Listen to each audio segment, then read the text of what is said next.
Hey there, Saints. Pastor Dave here with another weekly devotional for you this Wednesday. Hope you're doing well. I've got a reading I'm going to start with from the 1 Year Daily Grind by Sarah Arthur. It's a devotional called Summer Break. Maybe it's a holdover from my school days, but summer seems like the proper time for a break from all this dailiness.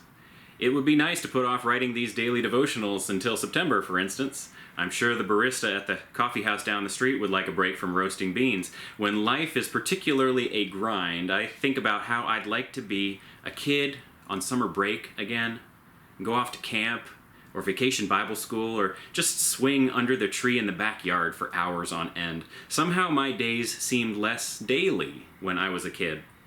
But for those of us who call ourselves contributing members of society, work doesn't stop just because school does. Closest I can come to a break from the daily grind is to participate in camps and mission trips with kids who are on vacation. Something about getting out of your normal routine, especially breaking out of your comfort zone in a cross-cultural setting, changes the everyday world around you, charges it with new meaning once you return. I remember one mom telling me after her son had come home from camp, "He's a different kid. He's actually nice." I'm guessing that's because camp interrupted his usual pattern of behavior and made him realize how much easier life is when you actually attempt to get along with everybody. You learn very quickly at camp that nobody wants to hang out with a grouch. Besides, your leaders won't let you get away with that attitude for long. So you learn a new pattern of behavior, and hopefully this translates to your everyday world when you return home.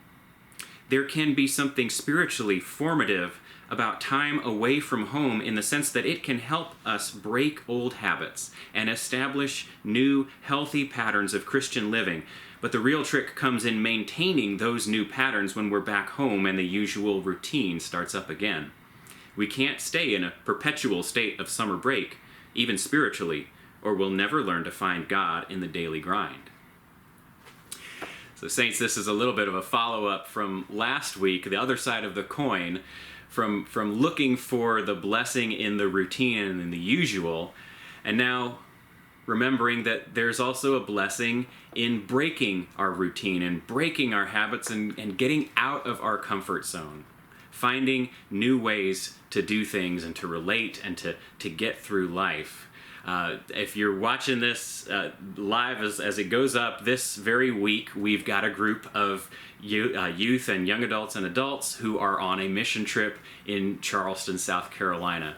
And I am so excited for them, for what's going on, what they're doing and what they're learning, and really the experience of being somewhere else, serving God somewhere else, meeting new people, making new connections, having an interruption to their way of life and their regular routine. Because I've seen this over and over, just as Sarah sees it, when people go away and really get focused on doing something for God in another place, in an unfamiliar place, it does change your perspective.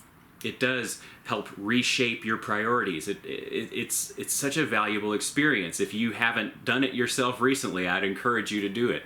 But that opportunity to look at life from a new point of view really does help us as we go back into our daily life. Helps us to consider what's important, to consider what we're spending our time and our effort on, to consider how we're investing our wealth and our resources. Helps us remember that there are needs and concerns outside of what we might tend to think of when we get stuck in our own patterns. Helps us to remember that there are blessings that we might receive when we are able to turn our head and to look in a new direction. Saints, where can you go, or what can you do in order to interrupt your routine this week? I pray that you will be looking for that opportunity, and I hope that you will make good use of it. Praying for you, Saints. Keep on praying for me. Be well, stay healthy, and I will see you again soon. Take care.